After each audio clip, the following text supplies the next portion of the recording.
В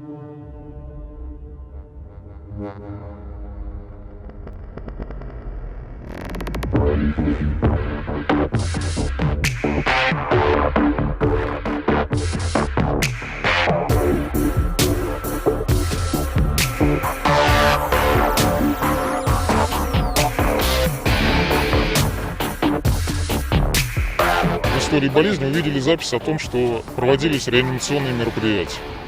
У следователей сразу возник вопрос, как можно было реанимировать больного, но при этом не заметить целлофановый пакет во рту.